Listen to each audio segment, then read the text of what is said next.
예, 오늘은 우리 성탄 전야기 때문에 본문을 우리 마태복음 8장 17절을 택했습니다. 본문 중심으로 연약함을 담당하신 분, 연약함을 담당하신 분이라는 제목으로 우리 함께 은혜를 나누기를 원합니다. 예수님이 이 세상에 참 오신 목적이 무엇일까요? 참 이 성탄 전야를 맞으면서 이전에 있었던 일들이 참 소록소록 떠오르곤 합니다. 또 우리 성탄의 문화를 참 많이 잃어버린 것 같은 또 안타까움도 느낍니다. 왜냐하면 저희 때만 해도 우리 방학이 그저 23, 4 그때 이렇게 됐기 때문에 막 끝나자마자 교회 갔거든요. 그러면 문학의 밤이다. 또 성탄 전야돼서 성탄 문화가 있었습니다. 근데 언제부터인가 방학이 뒤로 밀리면서 성탄 문화가 사라져버린 그것이 제가 볼 때 너무 아쉽습니다. 제가 만약에 문교부 장관 된다면, 대통령이 된다면 그럴 수 없겠지만 방학 일정을 바꿔서라도 이 청소년들에게, 자라는 세대들에게 정말 성탄의 문화를 회복시켜주는 이것이 또한 급선무입니다. 또 이렇게 아쉬운 부분들은 참 이 성탄의 기쁨을 교회가 앞장서서 이렇게 리드해야 되는데 성탄 장식이라든지 모든 데코레이션이라든지 모든 이런 부분들이 백화점, 마트, 관공서, 거기에서 그냥 비가 번쩍하기 때문에, 교회에서는 그런 장식조차도 이제는, 별로 그냥, 표도 안 나고, 그렇게 해서, 참 잠식돼 가는 그런 안타까움을 발견하게 되는데요. 참 우리 주님이 얼마나 참 섭섭해 하실까. 오늘 조금 우울하였습니다. 참 이 성탄의 이 기쁨을 참 많이 잊혀져 가는 이 광경을 보시면서 참 어떠셨을까. 오늘 저는 본문을 중심으로 우리 예수님이 오신 이유가 여러 가지 나오는데, 물론 예수님은 우리를 죄에서 구원하시기 위해서 오셨습니다. 참 엄청난 일이죠. 또 예수님은 마귀의 일을 멸하시려고 정신적으로 많이 눌려있는 분들이 당시에는 참 많았습니다. 오늘날도 사실 많죠. 그래서 귀신 들린 자들을 예수님은 이제 내쫓으셨습니다. 오늘 본문의 사건은 베드로의 장모를 고친 후에 저녁 시간이 됐는데 해질 무렵에 막 사람들이 병든 자를 이렇게 데리고 예수님께 나와서 고쳐달라고, 또 귀신 들린 자들 내쫓아달라고 막 사람들이 이제 몰려왔습니다. 그때 예수님께서 이렇게 말씀하십니다. 마태복음 8장 16절. 저물매 사람들이 귀신 들린 자를 많이 데리고 예수께 오거늘 예수께서 말씀으로 귀신들을 쫓아내시고 병든 자들을 다 고치시니. 예수님께서 귀신 들린 자들을 이렇게 내쫓을 때 여러 방법을 사용하셨지만은 대부분의 경우가 말씀으로 귀신들을 내쫓습니다. 그러니까 하나님의 말씀이 들어갈 때에 귀신들이 하나님의 말씀을 듣고 나가는, 예수님 말씀을 듣고 귀신들이 떠나가는 그런 경우들 많이 보게 됩니다. 또 그리고 병든 자를 다 고치시니, 병든 자들을 다 고치셨습니다. 그러시면서 예수님께서 왜 그렇게 하시는지 이사야 선지자의 예언의 말씀을 말씀하시죠. 우리 17절 우리 같이 한번 읽겠습니다. 시작. 이는 선지자 이사야를 통하여 하신 말씀에 우리의 연약한 것을 친히 담당하시고 병을 짊어지셨도다 함을 이루리어 하심이더라. 자, 우리 마태복음 8장 17절 그 밑에 부분에 보면 구약 성경 이사야 어디 말씀을 인용했다고요? 이사야 53장 4절. 우리 같이 한번 읽겠습니다. 이사야 53장 4절.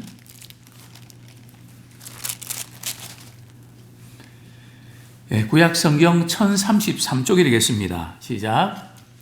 그는 실로 우리의 질고를 지고 우리의 슬픔을 당하였거늘 우리는 생각하기를 그는 징벌을 받아 하나님께 맞으며 고난을 당한다 하였노라.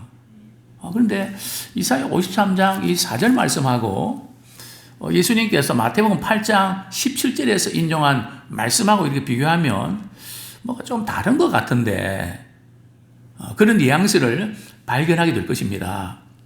그런데 이 원문에 보면 지금 그 이사야 53장 우리 4절에 우리의 질고를 지고 이 우리의 질고가 바로 연약한 것입니다. 우리 개역 개정에 그걸 이제 연약한 것으로 번역을 했거든요. 또 그리고 슬픔을 뭐로 이렇게 번역했는가 하면 병을 짊어지셨도다. 그래서 사실은 원어는 같은 내용입니다. 그래서 저는 오늘 본문을 중심으로 우리 주님이 이 세상에 오신 목적이 연약한 것을 친히 담당하시기 위해서 오셨습니다. 자, 우리의 그 연약한 것을 누가 담당해 줄까요? 자, 우리의 연약한 것은 감수해야 되는 거 아닙니까? 성공하는 비결 가운데 제가 일반 책들을 조금 읽는 편인데 여기 보면 어떻게 하면 성공할 수 있느냐? 약점에다 맞추지 말고 강점을 부각시켜라. 자꾸 약한 거 자꾸 이야기하면 얕잡아 보기도 하고 발전이 없다는 거죠. 그래서 이 강점을 부각시켜라. 이게 세상의 처세술입니다.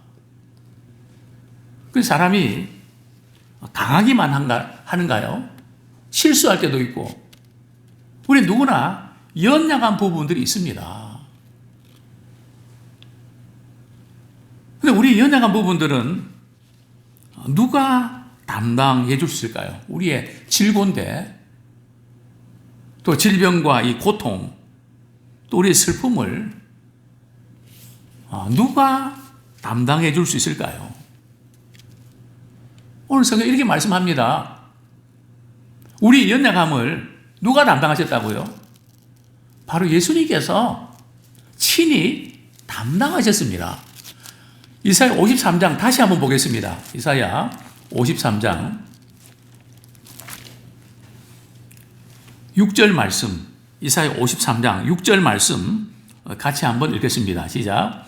우리는 다 양 같아서 그릇 행하여 각기 제 길로 갔거늘 여호와께서는 우리 모두의 죄악을 그에게 담당시키셨도다. 참 이 질병, 고통, 슬픔 이 모든 것들이 어디서부터 왔을까요? 그 출처를 캐들어가면 이 모든 것들이 결국은 인간의 죄 때문에 발생한 것입니다. 기독교는 그 뿌리를 캐들어가거든요. 근데 그걸 알지 못하는 분들은 좀 설교가 또 성경이 현실하고는 좀 안 맞는 것 같고 좀 이렇게 거리가 있는 것 같은 느낌을 많이 받습니다. 즉 성경은 우리 병원에 가면 어디가 아픕니까? 참 의사가 이렇게 늘 물어봅니다. 또 진단을 합니다. 근데 그 중에서 이제 물어보는 게 중요하거든요. 백신 또 이렇게 접종 다 받으셨는데 의사가 묻는 게 있죠. 열 나요? 컨디션 괜찮으세요? 그런 몇 가지 아픈 데 없어요? 그런 거 묻고 사인하고 말이죠. 몇 초 만에 말이죠. 가라고. 그러지 않습니까? 왜냐면 그게 별거 아닌 것 같아도 중요하거든요. 어디가 아픈가? 증상이 뭔가? 근데 그거는 증상만 따지거든요. 근데 병은 원인이 중요합니다. 그래서 사실은 이렇게 종합병원에 가면 이것저것 검사한다고 얼마 동안 더 나빠질 수 있거든요. 아파 죽겠는데 빨리 치료나 해줘야 되는데 이거 검사하자 그러고 저 검사하자 그러고 그 사이에 나빠지는 거 책임집니까? 근데 개인 병원에 가면 말이죠. 그냥 금방 해주잖아요. 그러나 종합병원은 병의 원인을 알아야 처방이 들어간단 말이죠.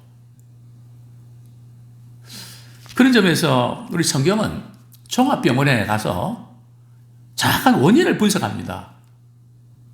그 모든 원인이 뭔가 하면 결국은 질병도 죽음도 죄 때문에 왔습니다. 슬픔도 죄 때문에 왔습니다. 그래서 이 문제를 어떻게 해결해야 되냐? 그 죄 문제를 해결하시기 위해서 예수님이 오셨습니다. 십자가 지셨습니다. 부활하셨습니다. 그를 믿는 자에게 죄사함의 은혜를 주셨습니다. 근데 그 죄의 그 뿌리에 우리의 연약함이 들어가 있다는 거죠. 어려서부터 상처받았던 거, 무시당했던 거, 그 쓴뿌리들이 우리에게 다 있는데 예수님께서 그 연약함을, 우리의 모든 연약함을 친히 담당하셨다는 거죠. 그러면 내 슬픔, 내 고통, 내 약점, 그거를 예수님이 다 담당하셨다는 그런 뜻일까요? 그럼 내가 아픈 게 없어야 되잖아요. 그런 의미라기보다는 바로 그 원인, 슬퍼하고 고통당하고 이런 모든 원인이 죄의 뿌리에 있다는 거죠. 그래서 그 모든 그 원인을 해결해 주셨다는 겁니다. 연약함을 친히 담당해 주셨습니다. 근데 예수님께서 공생의 사역 동안에 병든 자 고치실 때 그냥 말씀으로 귀신 내쫓으시고 또 이렇게 따라 내 병이 나았다. 이제 말씀만 하시는 게 아니고 예수님은 고쳐주시기를 원하셨지만 그 환자와 예수님과의 인격적인 관계를 원하셨습니다. 그래서 믿느냐, 때로는 수번에게 여인처럼 말이죠. 속도 한번 뒤집어 보고 열받게 만들고 그러면서도 포기하지 않고 주님을 붙잡는 그 믿음을 보기를 원하셨죠. 어쨌든 참 우리 주님은 우리 연약함을 담당하셨는데요.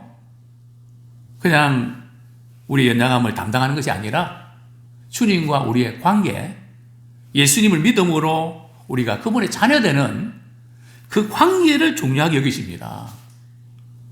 그래서 이 관계만 우리가 바로 잡히면 참 우리의 연약한 모든 것 주님 앞에 나가서 주님 이것 때문에 마음이 상하고 힘이 들고 고민이 됩니다.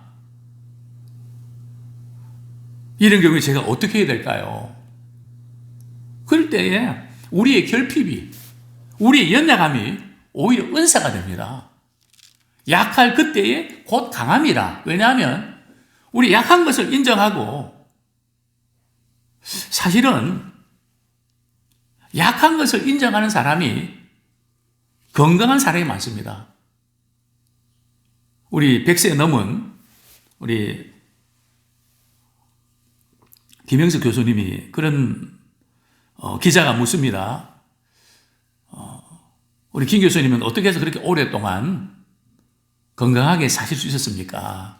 그랬더니 그분이 제가 어릴 때부터 많이 아파서 늘 병치를 많이 하다 보니까 조심하게 되고 신경을 써서 여기까지 올 수 있었습니다. 근데 그렇게 건강했던 분이 막 쓰러지는 분들 특징이 있죠. 병원에 안 가고 자기 건강을 믿는 이런 분들이 타이밍을 놓쳐서 빨리 이렇게 세상을 떠는 그런 경우들 종종 봅니다. 근데 오히려 약골이 강골이 됩니다. 약한 거 아니까. 정말 우리 주님이 우리에게 원하시는 것은 우리 스스로 강하고 잘하고 잘 나가고 그냥 자신만만 이걸 원하는 게 아니라 실력은 갖춰야 되지만 우리 주님 앞에서 저는 참 부족합니다. 주님의 도우심 없이는 저는 아무것도 할 수 없습니다. 주님 함께 해주십시오. 늘 기도하면서 그분께 매달리는 사람. 자신의 연약함을 인정하는 사람. 정말 주님은 우리의 연약함을 담당하기를 원하는데 우리는 그게 이 연약함 자체가 드러나는 것이 수치고 못마땅하거든요. 그러니까 이게 코드가 안 맞는 겁니다. 믿음에도 코드가 맞아야 되거든요. 그냥 내 부족한 거 인정하고 주님 도저히 내 힘으로 이거 감당 못하겠습니다. 주님이 맡아주십시오. 주님께 맡길 때 그분이 그것을 친히 담당하시는 줄 압니다. 그렇습니다. 참 예수님이 우리 연약함을 담당하셨다 그러는데 우리는 이런 오해가 있습니다. 예수님은 하나님의 아들이시고 능력이 많으시기 때문에 우리의 연약함, 우리의 슬픔, 우리의 고통 예수님은 모르실 거야. 그럴까요? 성경이 이렇게 말씀합니다. 히브리서 4장 15절 우리 같이 한번 읽겠습니다. 히브리서 4장 15절 신약 성경 357쪽입니다. 히브리서 4장 15절 16절 같이 읽겠습니다. 시작. 우리에게 있는 대제사장은 우리의 연약함을 동정하지 못하실 이가 아니요 모든 일에 우리와 똑같이 시험을 받으신 이로되 죄는 없으시니라. 그러므로 우리는 긍휼하심을 받고 때를 따라 돕는 은혜를 얻기 위하여 은혜의 보좌 앞에 담대히 나아갈 것이니라.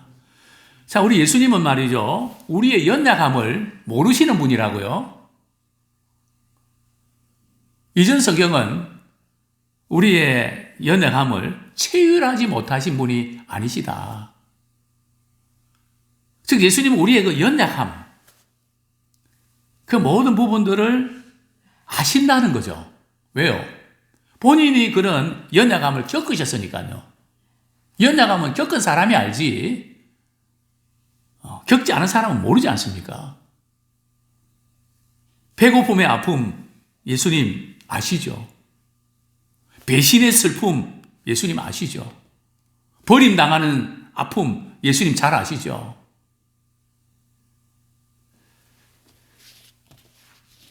하늘 영광 버리시고 낮은 곳에 왔는데 사람들이 받아들이지 않고 배쳐가는 그런 아픔. 예수님은 그 연약함을 다 담당하셔서 그래서 이사야서에 보면 그런 말씀이 나오죠. 내가 헛되이 수고했다. 무익히 공연히 내 힘만 다했다. 사랑으로 그렇게 섬기고 식사할 시간도 없이 말이죠. 병든 자 고쳐주시고 연약한 자 친히 담당하시고 근데 결국은 십자가에 못 박히는 것이 끝나지 않습니까? 물론 그것을 위해서 우리 주님이 오셨지만 예수님의 인성의 차원에서 볼 때는 참 우리의 그 연약함을 동정하지 우리 주님은 그거 모르실 거야. 주님은 내 마음 모르실 거야. 우리가 그렇게 말하는 거 대단히 위험합니다. 성경 말씀합니다. 모든 일에 우리가 똑같이 시험을 받으셨다는 거죠. 모든 일에 똑같이 우리가 시험을 받으셨다. 그렇기 때문에 주님은 우리의 연약함을 누구보다도 잘 하신다는 거죠. 또 잘 이해하신다는 거죠. 그렇기 때문에 우리는 우리의 연약함이 있을 때마다 긍휼하심을 받고 때를 따라 돕는 은혜의 보좌 앞에 우리가 담대히 나아가는 우리가 되길 원합니다. 우리의 잘못까지도 친히 공감하시고 도움을 주실 수 있는 분이십니다. 절대 예수님은 우리의 일에 무관심하거나 냉담하신 분이 아닙니다. 그렇습니다. 그러나 우리 예수님은 우리가 똑같이 시험을 받으셨지만 뭐가 없으셨다고요? 죄가 없으신 분이셨습니다. 참 인간이 되셔서 모든 어려움들 그 예수님은 그런 어려움을 안 겪으셔도 되는데 우리 때문에 일부러 겪으셨거든요. 일부러 우리 때문에 수치도 당하시고요. 또 우리가 자꾸 이렇게 주님이 일하다가 피곤하고 낙심될까 봐 예수님께서 십자가에서 참으신 거, 우리가 그렇게 될까봐 참으셨다고 히브리서는 말씀하고 있습니다. 그렇습니다. 그러나 우리 인간은 우리 시험을 극복하지 못할 경우에 어떤 일이 벌어지는지 아십니까? 우리가 시험을 이겨내야 되는데 시험에 들면 뭐가 생기는가 하면 하나님께 대해서 의심이 생깁니다. 그냥 말씀이 듣긴 들어지만 그 믿어지지 않고요. 그냥 말씀 듣기만 들으면 뭐하나 그대로인데 자꾸 의심이 생긴다는 거죠. 그 다음에 절망이 생깁니다. 시험에 빠지면 다른 사람에 대해서 관심이 없어지고 무정해집니다. 자기밖에 모르는 그 욕심으로 치닫게 됩니다. 정말 예수님은 우리가 시험 당할 때, 우리 약해질 때에 어떻게 느끼는지 주님은 정확하게 알고 계십니다. 그렇기 때문에 우리는 시련과 고통 속에서도 주님이 계시기 때문에 위로와 힘을 얻게 되는 것입니다. 이제 우리 연약함 때문에 계속해서 이렇게 뒤처지거나 좌절하지 마십시오. 우리 주님이 우리 연약함을 그분이 친히 담당하셨습니다. 또 우리가 당하는 유혹도 그분은 아십니다. 늘 우리가 주님께 나아가서 그분이 주시는 은혜를 힘입는 그런 우리가 되기 원합니다. 주님은 우리의 연약함을 친히 담당하시기 위해서 이 세상에 오셨습니다. 아무쪼록 우리 또한 우리 주님이 연약함 담당하시던 것처럼 우리도 우리 주변에 연약한 분들 볼 때에 적어도 우리 믿음의 사람들은 갑질하면 안 됩니다. 성경에 보면 우리 하나님은 연약한 자들, 외로운 사람들, 고독한 사람들, 힘이 없는 사람들, 그분들을 늘 붙잡아주고 위로하고 힘이 되어주셨습니다. 그 사람들 편이 아니고요. 기독교는 뭐 어떤 편 아닙니다. 부자도 가난한 자도 하나님께서 사랑하십니다. 모든 사람들을 사랑하십니다. 그래서 우리가 어떤 위치에 있든지 가장 어렵고 힘든 처지에 있는 그런 믿음의 사람들을 우리가 붙들어주고 또 우리가 할 수 있는 범위 내에서 연약함 가운데 있는 분들을 돕는 그런 믿음의 사람 되기를 축원합니다.